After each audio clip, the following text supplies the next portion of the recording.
नमस्कार विद्यार्थी मित्रों। कक्षा 9 विषय हिंदी पाठ दूसरा न्याय मंत्री। तो न्याय मंत्री पाठ के जो लेखक हैं उनका नाम है श्री सुदर्शन। उनका जन्म सन 1896 में हुआ था और उनका निधन सन 1968 में हुआ था। सुदर्शन जी का मूल वास्तविक नाम बद्रीनाथ शर्मा था। पंजाब राज्य के सियालकोट नामक स्थान में उनका जन्म हुआ था। बचपन से ही उन्हें कहानी लिखने का बहुत शौक था। उनकी कुछ कहानियाँ पुष्पलता, सुप्रभात, परिवर्तन, पनघट, नगीना आदि उनके प्रसिद्ध कहानी संग्रह है और उनका एकमात्र उपन्यास है जिसका नाम है भागवंती। तो विद्यार्थी मित्रों, इस पाठ का प्रकार है कहानी। तो इस कहानी में सम्राट अशोक और उनके न्याय मंत्री शिशुपाल के बारे में एक घटना अंकित की गई है जिसे कहानी का स्वरूप दिया गया है। तो इस कहानी का कथानक कुछ इस प्रकार है।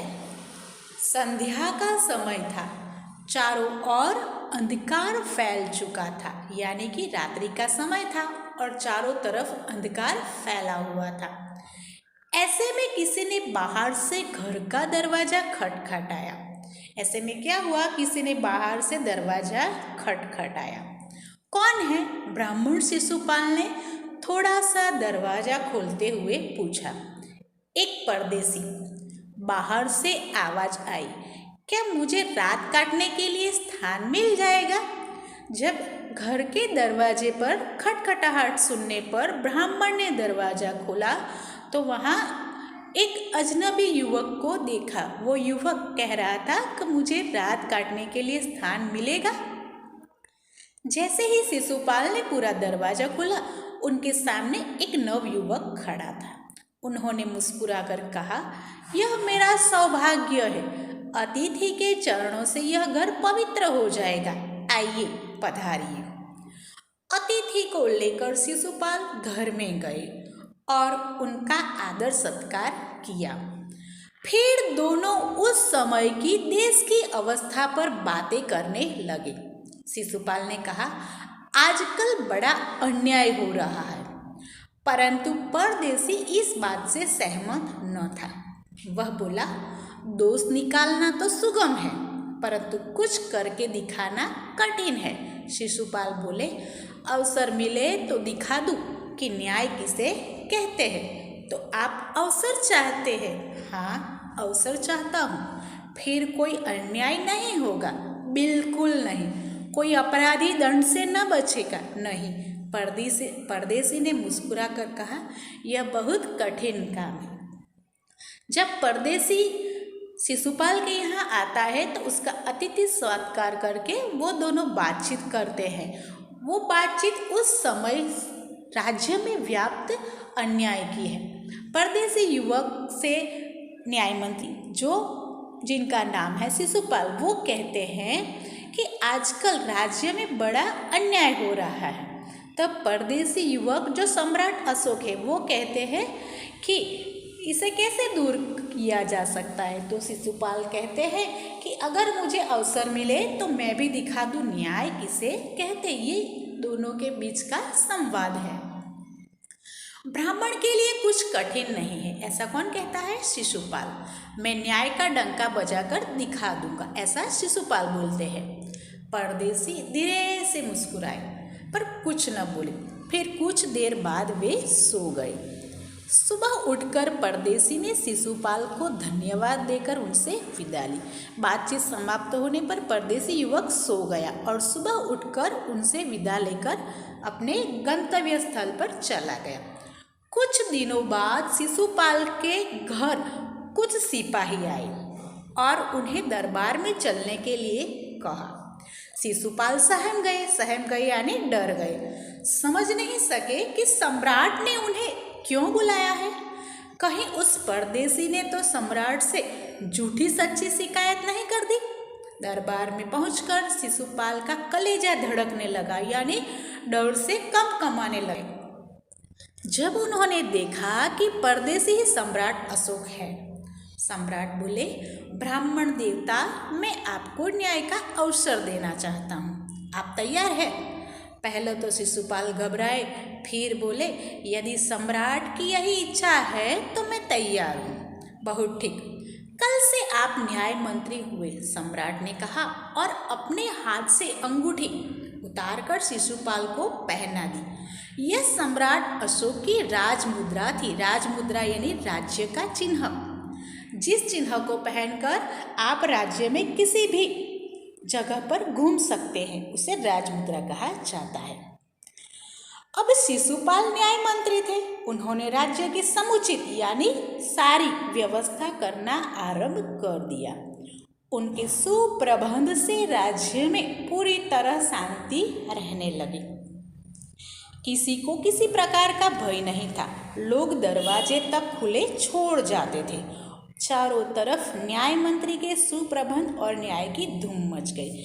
विद्यार्थी मित्रों, कहा जाता है कि अगर राज्य में सुचारू रूप से न्याय व्यवस्था होती है तो लोगों को कोई चिंता नहीं रहती और वो बेचैनी और निराशा छोड़कर मुक्त जीवन गुजार सकते हैं। इसके बाद हम देखेंगे, लगभग शिशुपाल को न्याय मंत्री का पद संभाले हुए 1 महीना हो जाता है। रात में एक पहरेदार की हत्या कर दिए। पहरेदार यानी चौकीदार। सुबह होते ही यह बात चारों तरफ फैल गई। लोग बड़े हैरान थे। शिशुपाल की तो नींद ही उड़ गई। नींद उड़ गई यानी कि काम करने में मन न लगना और बिल्कुल हताश हो जाना। उनकी नींद उड़ गई शिशुपाल की। उन्होंने खाना पीना छोड़कर अपराधी का पता लगाने में रात दिन एक कर दिया। रात दिन एक करना यानी प्रयत्न की गति में वेग लाना।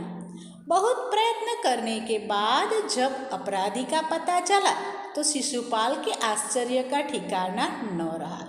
स्वयं सम्राट ने उस पहरेदार की हत्या की थी। सम्राट को अपराधी घोषित करना बहुत ही कठिन था। शिशुपाल करे भी तो क्या करे। एक और वे न्याय मंत्री थे और दूसरी ओर सम्राट के सेवक।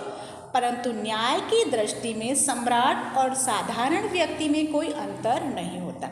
शिशुपाल को जब पता चला कि पहरेदार की हत्या करने वाला व्यक्ति स्वयं सम्राट है तो उनके लिए न्याय करना दुष्कर हो गया।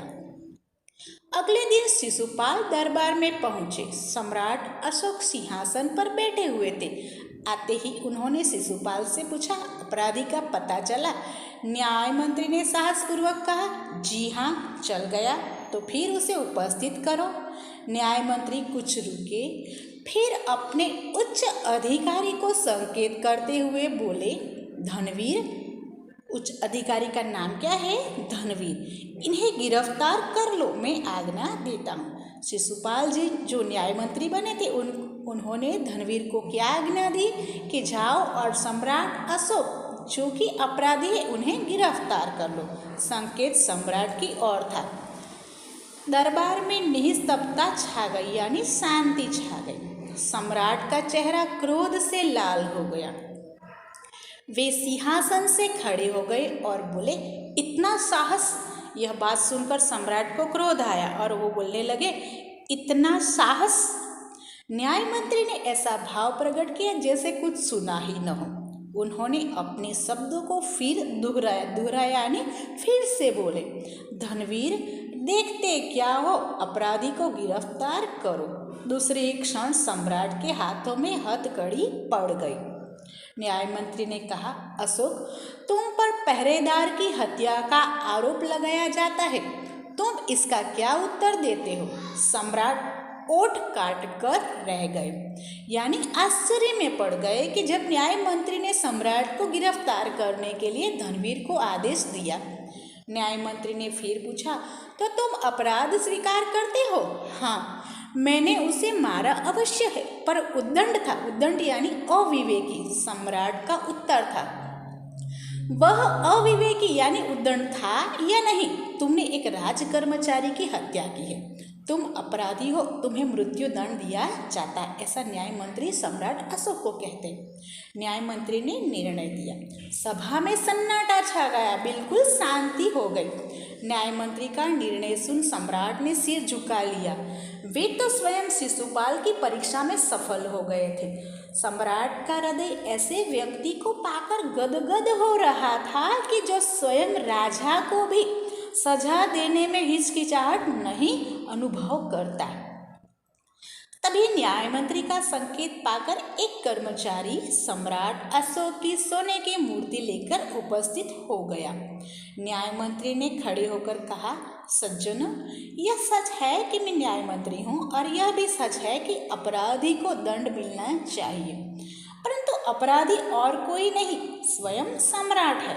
शास्त्रों में राजा को ईश्वर का रूप माना गया है, इसीलिए उसे ईश्वर ही दंड दे सकता है। अतः एवं मैं आज्ञा देता हूँ कि सम्राट को चेतावनी देकर छोड़ दिया जाए और उनके स्थान पर इस सोने की मूर्ति को फांसी पर लटका दिया जाए, जिससे लोगों को शिक्षा मिले।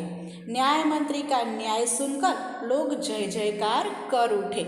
सब लोग चले गए तो शिशुपाल ने राजमुद्रा सम्राट अशोक के सामने रख दी और बोले, महाराज, यह राजमुद्रा वापस ले ले, मुझसे यह बोझ नहीं उठाया जाएगा। अशोक ने सम्मान भरी दृष्टि से उनकी ओर देखते हुए गदगद कंठ से कहा, आपने मेरी आंखें खोल दी है, आपका साहस प्रशंसनीय है। यह बोझ आपके सिवाय कोई नहीं उठा सकता। न्याय मंत्री निरुत्तर हो गए। निरुत्तर यानी कि उनका जवाब उनके पास नहीं था। तो विद्यार्थी मित्रों, जब गुनहगार स्वयं राजा पुरवार होते थे तो उन्हें मृत्यु की सजा सुनाई जाती है, किंतु शिशुपाल कहता है कि शास्त्रों में राजा को ईश्वर का अवतार माना गया है, किंतु अगर दंड न दिया जाए तो लोगों में भय व्याप्त हो जाएगा, इसीलिए दंड तो देना चाहिए। इसीलिए शिशुपाल अपनी बुद्धि चातुर्य से राजा जैसी दिखने वाली एक सुवर्ण की आबेहूब प्रतिमा का निर्माण करते हैं और उस प्रतिमा को फांसी पर लटका देते हैं, जिससे लोगों में यह उदाहरण बैठा जा सके कि राजा हो या प्रजा, न्याय तो सबके लिए एक ही है। यह देखकर राजा प्रसन्न होते हैं। तब शिशुपाल अपनी राजमुद्रा वापस देते हुए कहते हैं कि अब मुझसे यह पद संभाला नहीं जा सकता। तब सम्राट अशोक उत्तर देते हुए कहते हैं कि यह कार्यभार आपके अतिरिक्त कोई नहीं निभा सकता, क्योंकि आपके जो न्याय करने का तरीका है वो बिल्कुल निष्पक्ष है। आप न्याय करते वक्त कोई राजा है या रंग ये देखते नहीं है, इसीलिए आज से आपको ही इस राज्य का कार्यभार संभालना है। तो विद्यार्थी मित्रों, अगर हमारे जीवन में कोई ऐसी घटना घटित होती है तो उस घटना को हमें चुपचाप सहन नहीं करना चाहिए। उस घटना का जो मूल कारण है उसकी तह तक जाकर हमें उस घटना को मिटाना है। इसीलिए इस कहानी से हमें यह सीख मिलती है कि जीवन में हमारे साथ अन्याय हो तो उसके खिलाफ हमें आवाज़ उठानी चाहिए।